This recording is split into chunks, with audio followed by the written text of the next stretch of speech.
आप सबको मेरा नमस्कार। आप सबका स्वागत है हमारे YouTube चैनल मैथ्स वाले बाबा में। तो जैसा कि आप लोग जान रहे हैं, हम लोग CBSE के द्वारा जारी किया हुआ स्टैंडर्ड सैंपल पेपर को सॉल्व कर रहे हैं, जो आपको CBSE academic.nic.in में मिल जाएगा। इसमें हम लोग सेक्शन ए को सॉल्व कर रहे हैं, ऑब्जेक्टिव टाइप्स के क्वेश्चंस को। और सॉल्व करते करते हम लोग 30 नंबर तक के सवाल कर चुके हैं पिछले वीडियो में। तो जो नहीं देखे वो पिछले वीडियो जाकर देख लें 30 नंबर तक का सवाल। अब देखते हैं 14 नंबर से मेरा ऑब्जेक्टिव क्वेश्चन क्या कहता है। तो आइए सॉल्व करते हैं 14 नंबर। 14 नंबर सवाल देखिए, कहता है इन अ बैग कंटेनिंग 24 बॉल्स। एक बैग के पास 24 बॉल है। इन विच 4 आर ब्लू, जिसमें 4 ब्लू है, 11 ग्रीन है एंड रेस्ट आर वाइट, बाकी बचे वाइट बॉल्स हैं। ठीक, वन बॉल को एट रैंडम निकाल दिए हम लोग। तो प्रोबेबिलिटी निकालने बोलता है वाइट बॉल का। तो वो बॉल जो एट रैंडम एक बॉल निकाले हैं वो वाइट कलर का होगा, इसका क्या चांस है ये बोलता है, क्या प्रोबेबिलिटी है उसका वो निकालने बोलता है। तो एक्चुअली ये सवाल चैप्टर किस चैप्टर से है? प्रोबेबिलिटी के चैप्टर से है। प्रोबेबिलिटी आप लोग पढ़े होंगे, बहुत आसान चैप्टर है, नंबर उठाने वाला चैप्टर है। प्रोबेबिलिटी ध्यान से पढ़िएगा, बहुत आसान चैप्टर है, नंबर उठेगा। अब ध्यान से देखते हैं, हम लोग फॉर्मूला पढ़ चुके हैं। Probability of any event E बराबर, क्या फॉर्मूला पढ़े हैं? Number of favourable favourable outcomes outcomes to event E divided by total number of possible outcome, total number of possible outcomes, possible outcomes.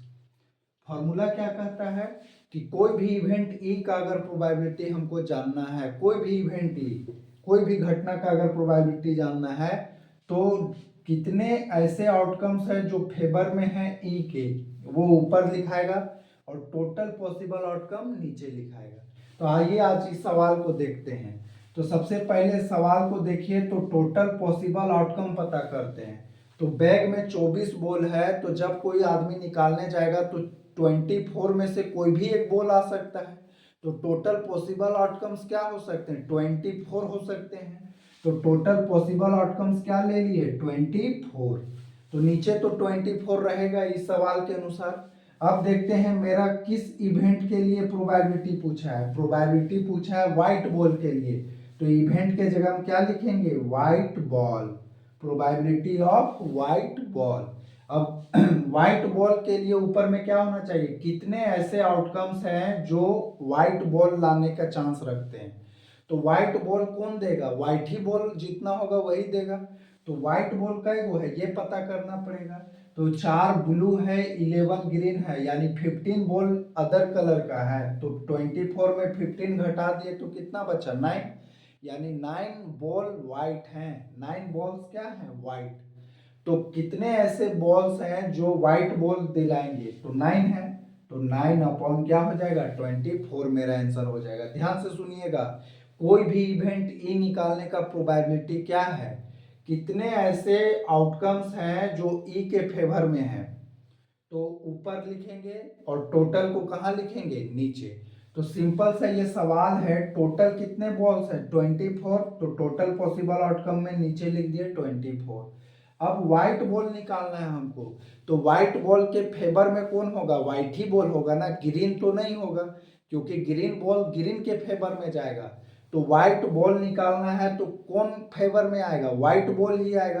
तो टोटल कै गो white ball है? 9 गो white ball है, इसीलिए ऊपर लिखेंगे 9, नीचे 24। काट दिए, 3 तिया 9, 3 8 24। तो मेरा आंसर कितना आ गया? 3/8 आ गया। तो ऑप्शन बी मेरा सही होगा, 3/8 होगा। समझ में आया? तो इस बहुत इजी है, अगर दिमाग काम नहीं कर रहा है तो ऐसे सुनिए। अगर हमको बोल देता ब्लू बॉल निकालना है तो क्या क्या प्रोबेबिलिटी होगा? तो देखेंगे ब्लू बॉल कै गो है? 4 गो है, तो ऊपर लिखेंगे 4। और टोटल कै गो है? तो 24, तो नीचे लिखेंगे 24। तो आंसर ब्लू बॉल के लिए कितना होता है? 4/24। तो उसी तरह ग्रीन बॉल के लिए सोचिए आप लोग। हाँ सही है, ग्रीन बॉल के लिए कितना होता है? 11/24। ठीक है, अब देखते हैं नेक्स्ट सवाल। आइए, 15 नंबर सवाल आपके बोर्ड पर लिखा हुआ है, आइए देखते हैं क्या कहता है। बोलता है 15 number, the point on x axis nearest to the point -4, -5 is. बोलता है एक्स एक्सिस का कौन सा पॉइंट इससे नजदीक में है। अब ध्यान से सुनिएगा, एक्स एक्सिस के कौन चारों में से कौन से पॉइंट इस पॉइंट से सबसे नजदीक में है, नियरेस्ट है, ये पता करना है। तो ये एक्चुअली सवाल किसका है, आप जान रहे होंगे चैप्टर 7 कोऑर्डिनेट ज्योमेट्री का है। कोऑर्डिनेट ज्योमेट्री का ये सवाल है, ठीक। कोऑर्डिनेट ज्योमेट्री में एक फॉर्मूला पढ़ेंगे होंगे हम लोग, जिसका नाम है क्या चीज, डिस्टेंस फॉर्मूला। क्या नाम है, distance formula. Distance formula, distance formula कहता है √x2 - x1 का whole square plus y2 - y1 का होल स्क्वायर। ठीक, ये फॉर्मूला पढ़े होंगे। तो हमको ये सवाल बोलता है कि इस पॉइंट से ये चारों में से कौन सबसे नजदीक है। तो क्या करना होगा, एक बार इसका इसका डिस्टेंस निकालना होगा, इसका इसका निकालना होगा, फिर इस पॉइंट से C वाले का और इस पॉइंट से D वाले का, फिर चारों निकाल के चेक करेंगे कि सबसे छोटा कौन है। जो सबसे छोटा होगा वही आंसर होगा। लेकिन ये प्रोसेस एक्चुअली में थोड़ा लेंदी होगा, थोड़ा टाइम लगेगा, तो उसका हम लोग दूसरा मेथड देखते हैं। पहला मेथड हम बता दिए, पहला मेथड क्या क्या यूज करके, डिस्टेंस फॉर्मूला का यूज करके आसानी से निकाल सकते हैं। दूसरा मेथड ग्राफिकल है। दूसरा मेथड हम लोग कोऑर्डिनेट ज्योमेट्री में एक्स वाई प्लेन का यूज करके आसानी से बता सकते हैं। कैसे, तो देखिए, सबसे पहले हम लोग एक्स वाई प्लेन ड्रॉ कर लेते हैं।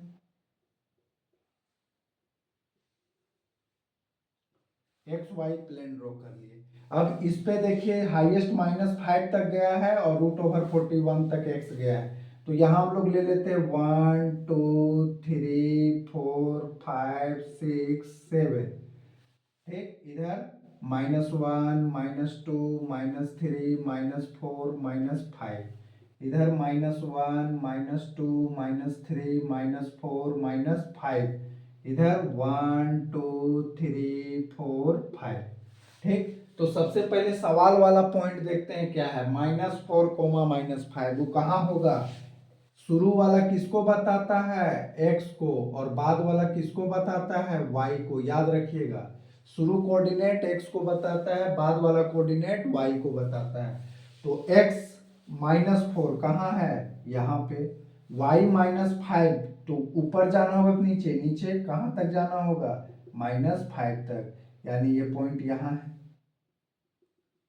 x -4 -5 कहाँ है, यहाँ पे, ये पॉइंट यहाँ पे है, -4 -5।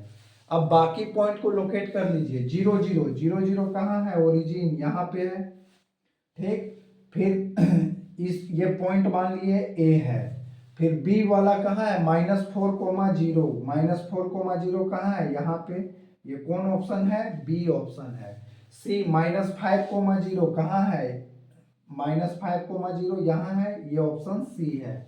और ऑप्शन डी √41 0, इसका मतलब 36 का स्क्वायर रूट 6 होता है, उससे भी ज्यादा है, यानी 6 से ज्यादा होगा।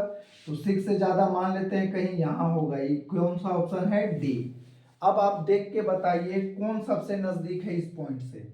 डी तो हो नहीं सकता, डी सबसे दूर है, ए उससे भी दूर है। ठीक, अब सी और बी में सोचिए कि कौन दूरी है, कौन दूर है, तो बताइए बी दूर है कि सी दूर है। साफ साफ दिख रहा है कि सी बी से ज्यादा दूर है, यानी इस पॉइंट से सबसे नजदीक वाला पॉइंट कौन होगा, बी होगा।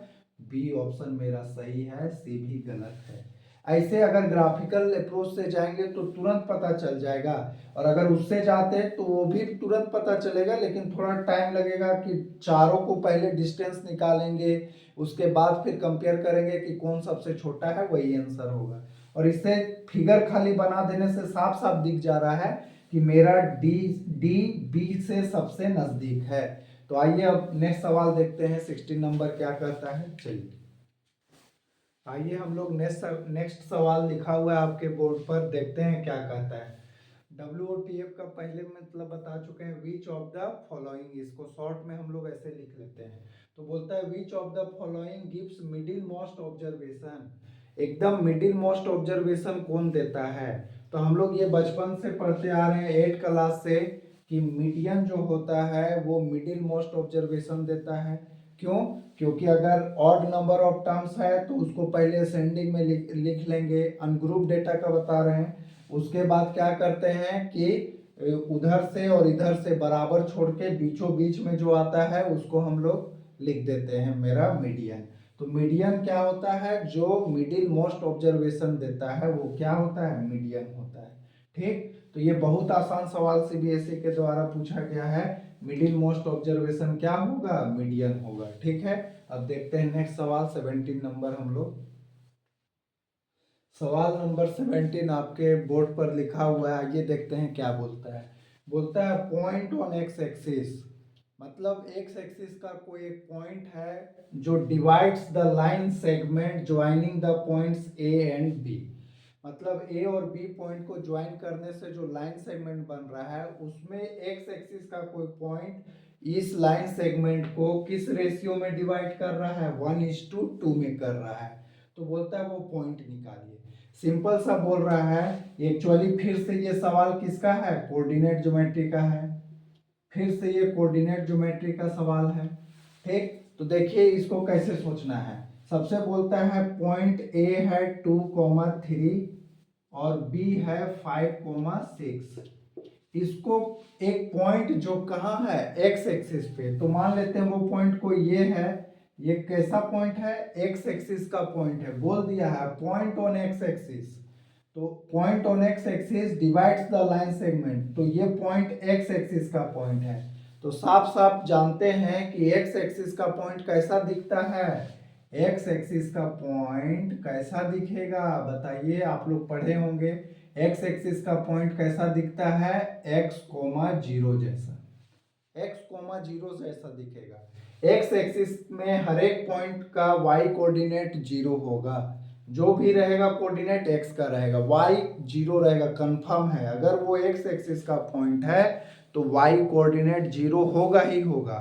तो मतलब मेरा जो पॉइंट है वो x,0 जैसा दिखेगा। तो इसी से आपका आधा काम हो गया। अगर वो पॉइंट x,0 जैसा है तो y में 0 दिखना चाहिए। ऑप्शन बी कहता है y में 3/2 होगा, तो ऑप्शन बी हो सकता है? कभी नहीं, ऑप्शन बी ऐसे ही खत्म हो गया। ऑप्शन डी कहता है y में 3 होगा, जबकि y में क्या होना चाहिए? 0, तो ऑप्शन डी भी खत्म हो गया। दो ऑप्शन पहले ही इलिमिनेट हो गए खाली थोड़ा सा जानकारी रहने से। और वो थोड़ा सा जानकारी क्या है? अगर एक्स एक्सिस का पॉइंट आपको पता है कि वो x,0 जैसा होता है तो आप दो ऑप्शन ऐसे ही इलिमिनेट कर लेते। तो बचता आपके पास दो ऑप्शन, या तो 4,0 होगा आंसर या 3,0। तो बिना बनाए भी 50-50 प्रोबेबिलिटी हो गया आपके पास। उससे पहले आपका प्रोबेबिलिटी 1/4 था। तो कुछ दिमाग अगर रहेगा आपके पास तो आप सवाल से ही ऑप्शंस को हटा सकते हैं। आज इस सवाल के थोड़े सी जानकारी से हम दो ऑप्शन को एलिमिनेट कर लिए। अब बाकी दोनों में से कौन सही होगा उसके लिए देखते हैं। ठीक, तो हम जान गए कि मान लेते हैं ये पॉइंट सी है जो किस फॉर्म में होगा? x,0 के जैसा। बोलता है कितने के रेशियो में बांटता है? 1:2 के रेशियो में बांटता है। तो ये एक्चुअली सवाल है कोऑर्डिनेट ज्योमेट्री के सेक्शन फॉर्मूला का। और सेक्शन फॉर्मूला क्या कहता है? याद करिए, सेक्शन फॉर्मूला।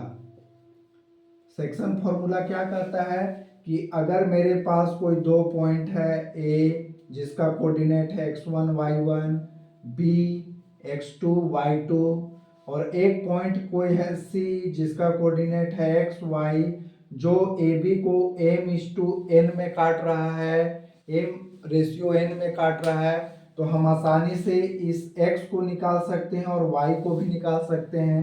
x को निकालने का क्या तरीका है आप जानते होंगे। x निकालना है तो खाली x का बात करिएगा, फॉर्मूला याद रखने का ट्रिक समझिए। x निकालना है तो खाली x सोचेंगे। तो x निकालना है तो m किसके साथ जाएगा? क्रॉस भेजना है, m को x2 के साथ, n को x1 के साथ, बट्टा क्या होगा? m+n। और जब y निकालने की बारी आएगी तो सोचिए क्या बताएं, y निकालना है तो खाली y रहेगा फॉर्मूला में, तो m किसके साथ जाएगा? y2 के साथ। और n किसके साथ जाएगा, y1 के साथ, बटा में क्या रहेगा m प्लस n। ये x और y कोऑर्डिनेट निकालने का फॉर्मूला है। अगर m n दिया है, a b दिया है, तो आज सेम सवाल है। देखिए a b दिया है, m n भी दिया है, तो क्या हम x कोऑर्डिनेट नहीं निकाल सकते हैं? इस फॉर्मूला से निकाल सकते हैं। फॉर्मूला साफ साफ देखिए यहाँ से, x बराबर क्या बोलता है mx2, मतलब ये वाला इसके साथ, ये वाला इसके साथ, तो 1 गया 5 के साथ, तो 1 into 5 plus n x one, यानी 2 गुना 2। यहाँ देखिए एन एक्स वन, एन जाएगा x1 के साथ, तो 2 किसके साथ जाएगा, यहाँ 2 के साथ, तो 2 गुना 2 बटा में क्या होगा m प्लस n, जो रेशियो है उसको जोड़ देना है 1 प्लस 2।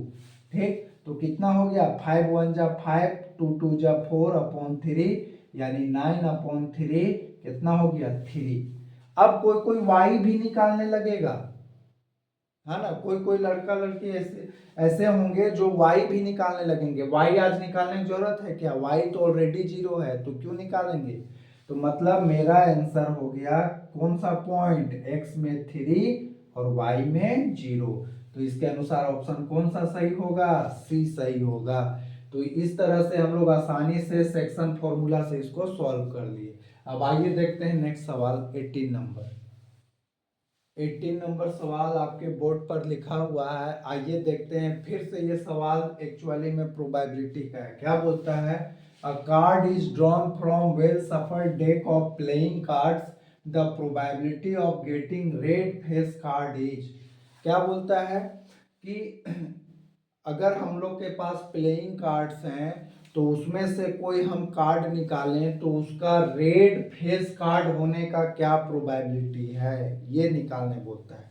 तो प्रोबेबिलिटी का फॉर्मूला हम लोग अभी शुरू में ही पढ़े थे। क्या पढ़े थे, probability of any event E, क्या पढ़े थे, probability of any event E बराबर नंबर ऑफ फेवरेबल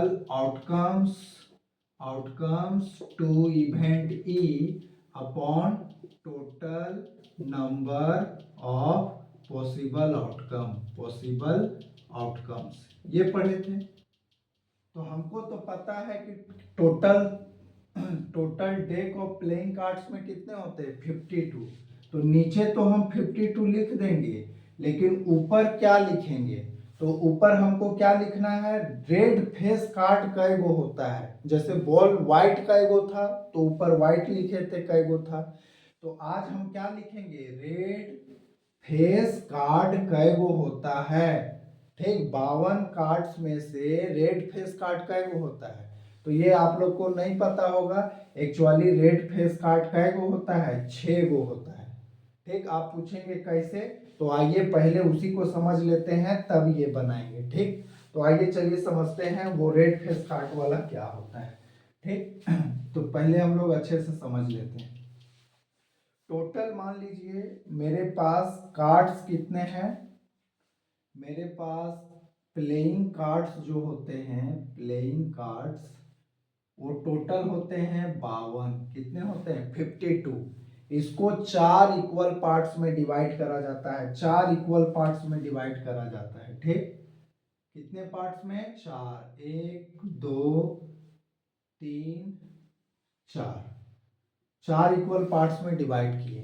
ठीक, चारों को 4 इक्वल पार्ट्स में जो डिवाइड करते हैं उसको सूत्र कहा जाता है। और सूत्र में जो होता है, सबसे पहले हम लोग ले लेते हैं स्पेड, फिर क्लब, इसका सिंबल कैसा होता है, पान के पत्ते जैसा इस टाइप का होता है।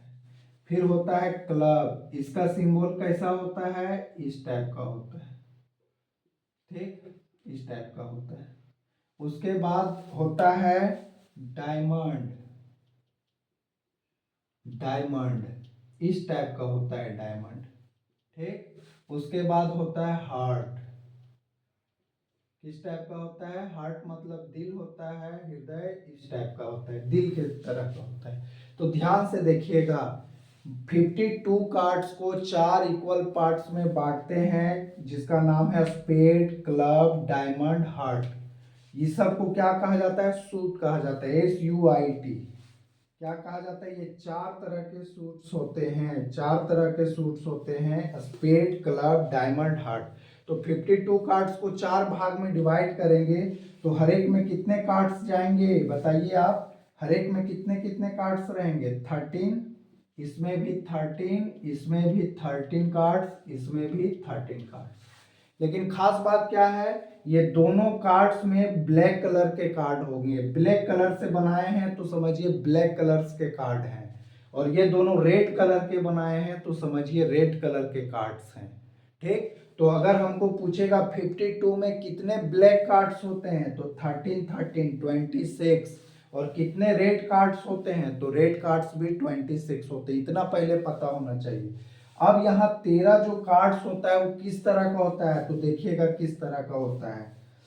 एस होता है जिसको हम लोग ए से लिखेंगे, फिर 2 3 4 5, जिसको हिंदी में कहते हैं दुग्गी तिग्गी, चौका पंजा, छक्का सत्ता, अट्ठा, नहला, दहला। ठीक, फिर होता है जे क्यू के।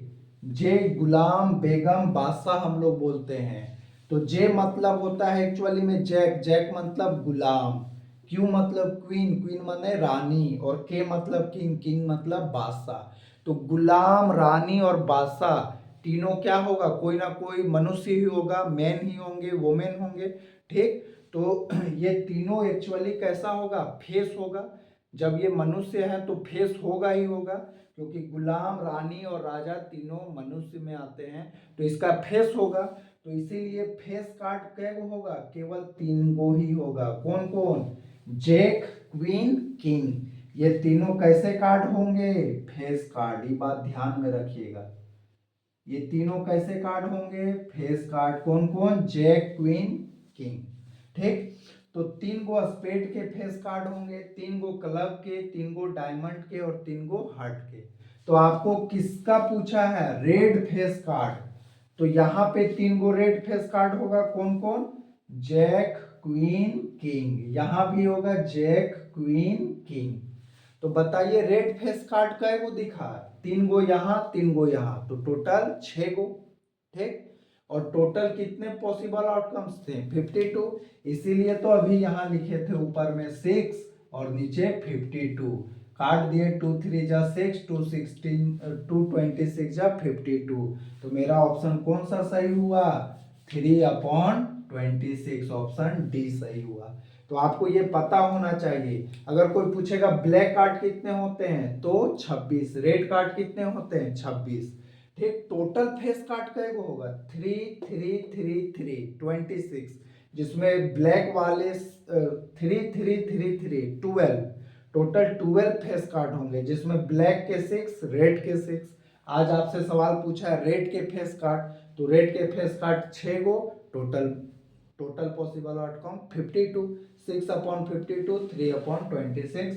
तो यही मेरा आंसर होगा, ऑप्शन डी। तो आशा करते हैं कि ये समझ में आया होगा।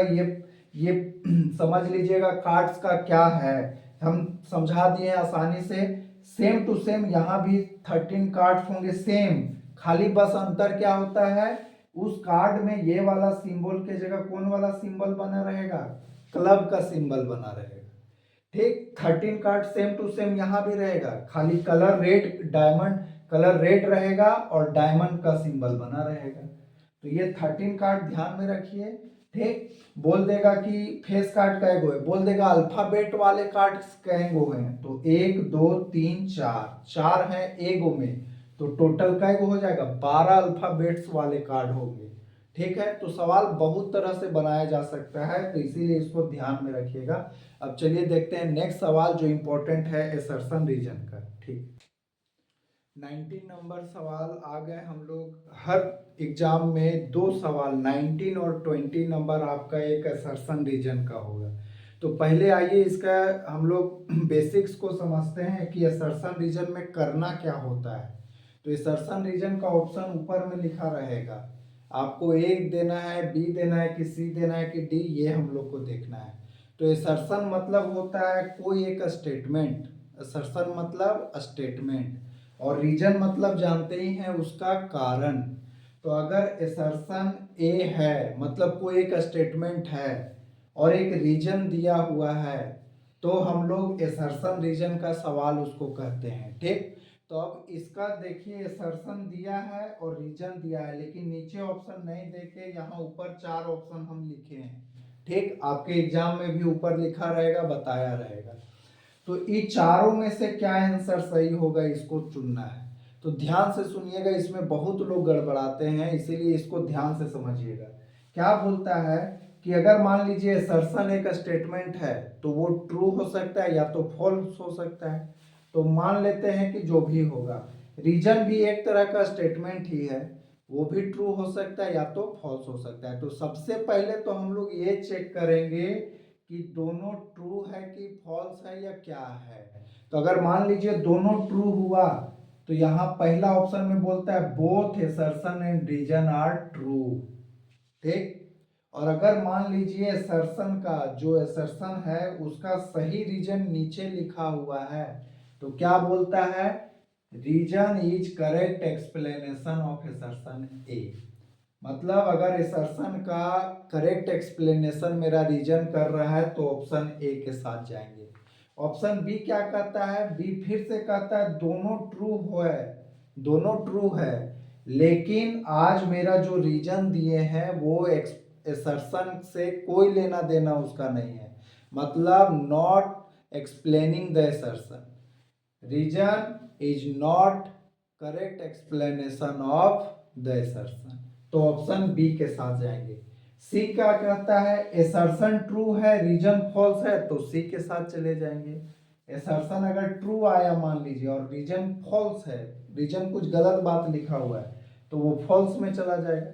तो ये ऑप्शन सी हो जाएगा। और ऑप्शन डी में किस में जाएंगे, असर्शन फॉल्स हो जाए, मतलब शुरू वाला फॉल्स और बाद वाला ट्रू, तो डी के साथ जाएंगे। तो सबसे पहले तो ट्रू फॉल्स पता कर लीजिएगा ऐसे सवाल का कि कौन ट्रू है कौन फॉल्स है। घबराइएगा देख के नहीं, सबसे पहले असर्शन को देखिएगा और रीजन को देखिएगा, और तब देखिएगा दोनों में से ट्रू फॉल्स कौन है। अगर एगो ट्रू एगो फॉल्स हुआ तो शुरू के दो ऑप्शन से लेना देना नहीं है हमको, क्योंकि शुरू का दो ऑप्शन कहता है बोथ आर ट्रू, तो यही मेरा आधा काम बन जाएगा। अगर दोनों मेरा असर्शन रीजन ट्रू है, तब मेरा दो ऑप्शन में से कोई ऊपर होगा, नीचे नहीं जाएंगे। और दोनों में से अगर कोई एक ट्रू है एक फॉल्स है, तो दोनों ऊपर को छोड़ देंगे, नीचे के दो में से कोई होगा। ठीक है, तो कितना आसान है असर्शन रीजन, सो समझिए। पहले क्या करना है, असर्शन रीजन ट्रू है कि फॉल्स ये पता कर लेना है। अगर दोनों ट्रू है तो या तो ए आंसर होगा या तो बी होगा, और अगर एगो ट्रू एगो फॉल्स है तो ऑप्शन दोनों ऊपर का नहीं हो सकता, या तो सी होगा या तो डी होगा। कितना आसान हो गया। ठीक, तो आइए देखते हैं इस सवाल को। कहता है HCF of any two consecutive even natural number is two. बोलता है कोई भी दो को लगातार इवन नेचुरल नंबर ले लेंगे तो उसका एचसीएफ 2 आएगा। तो ये सही है, क्योंकि कोई भी दो को लगातार लीजिए, जैसे 2 4, ये लगातार इवन नंबर है, लगातार इवन नंबर लेना है, तो दो के बाद कौन इवन नंबर है, 4। तो ये दोनों का जब हम एचसीएफ निकालेंगे तो एचसीएफ कितना आएगा, ये दोनों का 2 और 4 का एचसीएफ आप निकालने सीखे हुए हैं, ठीक ना। प्राइम फैक्टराइजेशन से कितना आएगा 2, एचसीएफ 2 आएगा। कोई भी ले लीजिए, एचसीएफ ऑफ 8 10, 8 और 10 का कितना आएगा 2 आएगा। तो ये कैसा स्टेटमेंट है, ट्रू की फॉल्स, तो पहले ही लिख लीजिए ये ट्रू है कि फॉल्स, तो बगल में लिख लिए ये ट्रू है, हमको पता चल गया ये ट्रू है, बगल में लिख लिए। अब रीजन पे आइए, even number are divisible by 2, ये भी सही है, ये तो इवन नंबर का डेफिनेशन ही है कि इवन नंबर्स वैसे नंबर्स को कहते हैं जो 2 से कंप्लीटली डिविजिबल हो जाए। तो ये भी क्या है, ट्रू। तो ये भी है मेरा आज ट्रू। तो दोनों ट्रू है तो मेरा ऑप्शन सी डी में जाना ही नहीं है, सी डी पहले ही से काट कर दीजिए, खत्म हो गया सी डी। या तो ए होगा या तो बी होगा। अब ए कब होगा, जब नीचे रीजन जो दिए हैं वो असर्शन को सही सही एक्सप्लेन कर रहा होगा, तब होगा। अगर नहीं कर रहा होगा तो नहीं होगा। तो क्या ये बात इसको एक्सप्लेन कर रहा है? सोचिए तो थोड़ा। जरूरी नहीं है। क्यों? क्योंकि इवन नंबर 2 से डिविजिबल हो रहा है, उसका लेना देना HCF consecutive even natural number के एचसीएफ 2 से नहीं है। कैसे? तो ऐसे समझिए, जैसे 4 और 8 ये दोनों इवन नंबर है, किससे डिवाइड जा रहे हैं? 2 से जा रहे हैं। तो ये दोनों का एचसीएफ सोचिए कितना होगा? एचसीएफ कितना होगा? 4। तो क्या ऊपर वाले के आंसर के बराबर आया? नहीं ना आया। तो इसका ऊपर वाले का करेक्ट एक्सप्लेनेशन नहीं कर रहा है। रीजन मेरा ऊपर के असर्शन को करेक्ट एक्सप्लेन नहीं कर रहा है। क्यों? क्योंकि आज नीचे के अनुसार अगर हम 4 और 8 ले लेते हैं तो उसका एचसीएफ क्या आ गया? 4। लेकिन हमको 2 लाना है एचसीएफ हर बार, तो ये करेक्ट एक्सप्लेनेशन नहीं कर रहा है उसका। तो इसीलिए ए भी नहीं होगा, मेरा आंसर क्या होगा? बी होगा। अब ध्यान से समझिएगा, एक और एग्जांपल समझाते हैं असर्शन रीजन का। ठीक, क्या है सो देखिए। मान लीजिए हम असर्शन में अभी तुरंत चेंज कर लेते हैं हम लोग। असर्शन रीजन का कैसे करते हैं देखिए।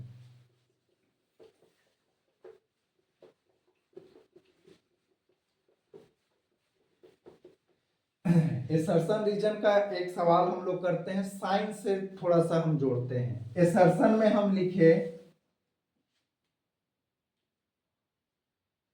कार्बन compounds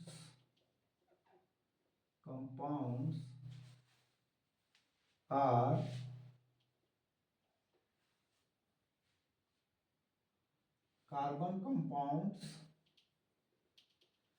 कार्बन कंपाउंड्स बहुत ज्यादा हैं, बहुत ज्यादा होते हैं। ठीक, चैप्टर 4 कार्बन एंड इस कंपाउंड में आप लोग पढ़े होंगे कि कार्बन कंपाउंड्स लगभग चीज कार्बन कंपाउंड्स हैं, लगभग। ठीक, यानी कार्बन कंपाउंड्स बहुत ज्यादा होते हैं। ठीक, और रीजन में लिखा हुआ है कार्बन कार्बन सोज टेट्रावेलेंसी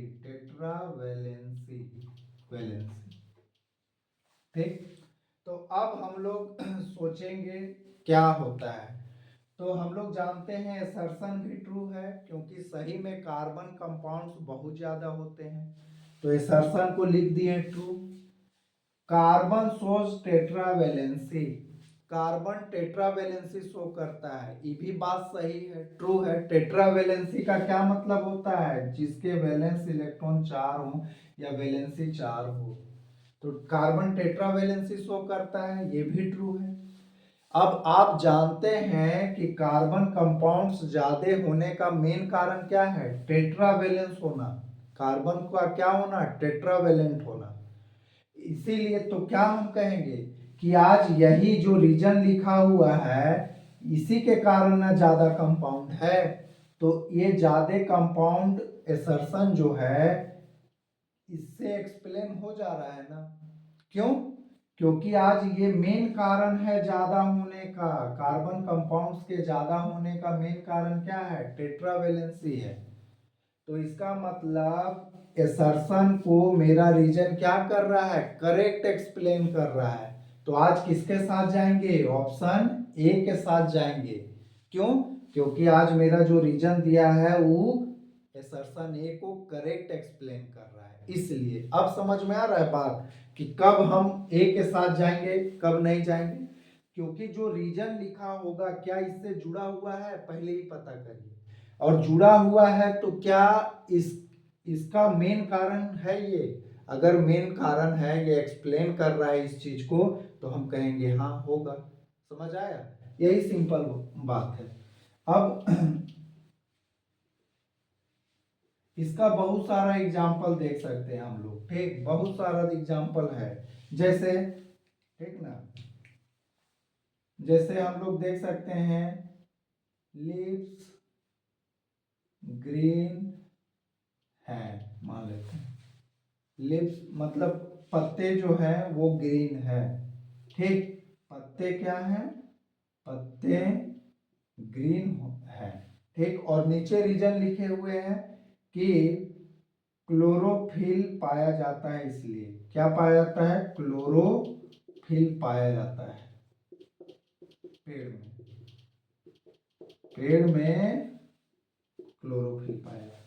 तो हम लोग जानते हैं कि ठीक है, पेड़ के पत्ते ग्रीन होते हैं, और ये भी जानते हैं कि पेड़ में क्लोरोफिल भी पाया जाता है, तो दोनों क्या है, ट्रू है। लेकिन क्या इसके ग्रीन होने का मेन कारण ये है, क्या ये वाला इसको एक्सप्लेन कर पाता है, कर रहा है। हम लोग ये भी जानते हैं कि पत्ते के ग्रीन होने का मेन कारण कौन है, क्लोरोफिल ही है। तो इसका मतलब मेरे असर्शन को रीजन करेक्ट एक्सप्लेन कर रहा है। तो किसके साथ जाएंगे, ऑप्शन ए के साथ, both are true and reason is correct explanation of assertion. ठीक। और अगर मान लीजिए इससे कोई लेना देना नहीं है, अगर रीजन से कोई लेना देना नहीं है असर्शन का, तो मेरा ऑप्शन बी चला जाएगा। ये समझाने का कोशिश किए बहुत अलग अलग एग्जाम्पल लेके। अब देखते हैं नेक्स्ट सवाल 20 नंबर, देखते हैं क्या करता है। तो फिर से 20 नंबर जो सवाल है असर्शन रीजन का है। तो आइए देखते हैं फिर से कैसे सोचना है। क्या बताए, सबसे पहले तो हमको देखना है कि मेरा असर्शन ट्रू है कि फॉल्स, और रीजन ट्रू है कि फॉल्स। सबसे पहला काम यही चेक करना है। ऑप्शन अभी छोड़ दीजिए, पहला काम देखिए कि ये ट्रू बोल रहा है कि नहीं, ये फॉल्स, ये भी ट्रू बोल रहा है कि नहीं, ये चेक करना है। तो आइए पहले चेक करते हैं असर्शन का ट्रू है कि फॉल्स। तो कहता है the radius of sector of circle is reduce to half and angle is double, then perimeter of sector remain same. सबसे पहले देखिए क्या बोलना चाह रहा है। बोलना चाह रहा है कि मेरे पास सर्कल है, एक सर्कल है, तो चलिए एक सर्कल है, और उसमें एक सेक्टर है। तो सेक्टर क्या होता है हम लोग को पता है, सेक्टर क्या होता है, सेक्टर होता है दो रेडियस और एक आर्क के बीच एरिया जो इनक्लोज्ड होता है, उसको हम लोग क्या कहते हैं, सेक्टर। तो जैसे ये वाला एरिया किसके किसके बीच इनक्लोज्ड है, दो रेडियस और एक आर्क के बीच इनक्लोज्ड है, तो इसीलिए क्या कहलाएगा, ओ ए बी क्या कहलाएगा, सेक्टर कहलाएगा। समझ रहे हैं बात को। सेक्टर क्या होगा, कोई पूछेगा तो क्या बोलेंगे, दो रेडियस और एक आर्क के बीच जो एरिया इनक्लोज्ड होता है उसको सेक्टर कहते हैं। अब मान लेते हैं पहले इसका रेडियस आर था, ठीक, पहले रेडियस आर था, और बोल रहा है, और हमको नहीं पता पहले सेंटर पे कितना एंगल बन रहा था, तो मान लेते हैं थीटा एंगल था, थीटा, ठीक। तो इसका पेरीमीटर निकालिए, पहले जो सर्कल था उसका पेरीमीटर निकालिए। तो पेरीमीटर क्या होता है, पेरीमीटर होता है लेंथ ऑफ बाउंड्री। तो इस सेक्टर का जो पेरीमीटर होगा क्या होगा, लेंथ ऑफ बाउंड्री, मतलब ओ ए प्लस ए से लेकर बी प्लस ओ बी, ये तीनों जोड़ेंगे तो पेरीमीटर, इसका पेरीमीटर निकालते हैं। पेरीमीटर क्या हो जाएगा, O A R plus O B R plus A B. A B क्या है, एक्चुअली में लेंथ ऑफ आर्क है, और लेंथ ऑफ आर्क का फॉर्मूला है थीटा, जो एंगल बन रहा है theta upon 360 into 2 pi are. अब 2 से 360 कट जाएगा तो हो जाएगा 180। ये नहीं काटना है तो इतने रहने दीजिए, आर और आर जुट के क्या हो गया, 2r, 2r प्लस ये काट देंगे 180 बार में, तो थीटा अपॉन 180 पाई आर।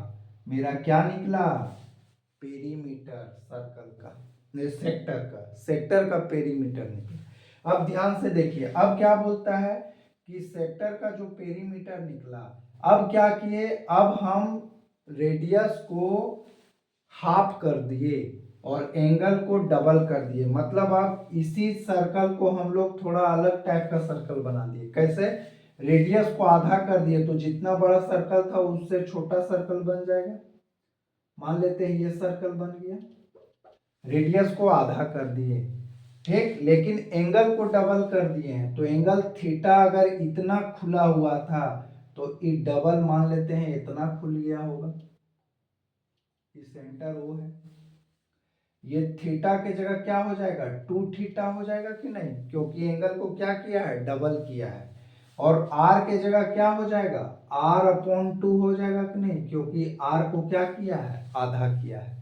और ये हो गया ए, ये हो गया बी, तो सेक्टर आज ही पूरा ये वाला हो गया। तो इसका हमको निकालना है पेरीमीटर। तो पेरीमीटर क्या होता है, ओ ए प्लस ओ बी, और यहाँ ए से लेकर बी तक का लेंथ। तो ओ ए है आर अपॉन 2, ओ बी है आर अपॉन 2, और ए से लेकर बी तक कितना होगा, तो नियम के अनुसार क्या बोलते हैं, angle 2 theta upon 360 into 2 pi are. अब r बाई टू जुट के क्या हो जाएगा, r प्लस ये 2 से कट जाएगा 180, 180 से फिर 2 कट जाएगा 90, थीटा अपॉन 90 पाई r। तो पहले वाला सर्कल का पेरीमीटर देखिए 2r प्लस थीटा अपॉन 180 पाई r, और बाद वाला का देखिए r प्लस थीटा अपॉन 90 पाई r। क्या दोनों का रेडियस सेम आया, सॉरी दोनों का पेरीमीटर सेम आया क्या, यहाँ 2r प्लस इतना है, यहाँ r प्लस कुछ है, तो दोनों का पेरीमीटर सेम नहीं रहेगा। बोलता है रिमेन सेम, नहीं रिमेन सेम नहीं होगा, अलग अलग हो जाएगा अगर आप रेडियस को हाफ और एंगल को डबल करेंगे तो क्या कहेंगे, असर्शन ट्रू है कि फॉल्स, असर्शन है फॉल्स, बगल में लिख लिए फॉल्स। इसका मतलब क्या हो गया, अब हमको ए बी से लेना देना ही नहीं है, क्योंकि ए बी कहता है both are true, A B list से बाहर हो गया। अब हमको बाद वाला भी सोचने की जरूरत नहीं है, क्योंकि खाली देखना है असर्शन फॉल्स कहाँ लिखा है, असर्शन इज ट्रू, ये भी गलत बोल रहा है, असर्शन इज फॉल्स। खाली ऑप्शन डायरेक्ट डी हम मार देंगे एक बात पता करके, बस हमको बाकी से लेना देना भी नहीं, एक चीज पता की और मेरा आंसर आ गया, खत्म हो गया। क्योंकि 3 ऑप्शन में तो बोलता है असर्शन ट्रू होगा, तो इसीलिए हम बार बार बोल रहे हैं कि असर्शन और रीजन पता कर लीजिए फॉल्स है कि ट्रू। क्योंकि अगर कोई भी एक फॉल्स हुआ ना, कोई भी एक फॉल्स हुआ, तो मेरा बिना अगला चेक किए तुरंत आंसर निकल जाएगा सब।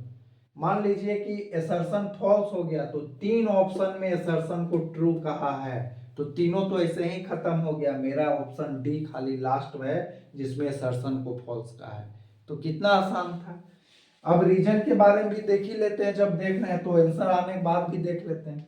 बोलता है length of arc subtending angle theta at the centre of radius is r equal to pi r theta upon 180। सही बात है, हम लोग जानते हैं length of arc, length of arc कितना होगा, theta upon 360 into 2 pi r, 2 से काट देंगे तो कितना बार में 180, तो थीटा पाई आर अपॉन 180। तो यानी रीजन मेरा क्या है, ट्रू। तो डी ऑप्शन में असर्शन फॉल्स, रीजन ट्रू। तो इस तरह से मेरा ऑप्शन डी सही होगा। तो आशा करते हैं कि असर्शन रीजन आपको समझ में आया होगा, ये बहुत इंपॉर्टेंट है, इसका अलग अलग टाइप का क्वेश्चन प्रैक्टिस करिएगा। तो इस तरह से हम लोग का सेक्शन ए पूरी तरह से कंप्लीट होता है, सेक्शन ए जो ऑब्जेक्टिव था। अब हम लोग चलेंगे सब्जेक्टिव की ओर, उसमें देखेंगे कि कैसे सवाल को सॉल्व करना है, कितना लिखने पर कितना मार्क्स स्टेप मार्क होगा, ये सब हम लोग नेक्स्ट वीडियो में देखेंगे। और वो वीडियो शुरू होगा 21 से, सब्जेक्टिव होगा, ठीक है। तो आज के लिए आप लोग इतना ध्यान पूर्वक सुने, इसके लिए धन्यवाद। अब हम लोग देखेंगे नेक्स्ट वीडियो में आगे के सवाल। धन्यवाद।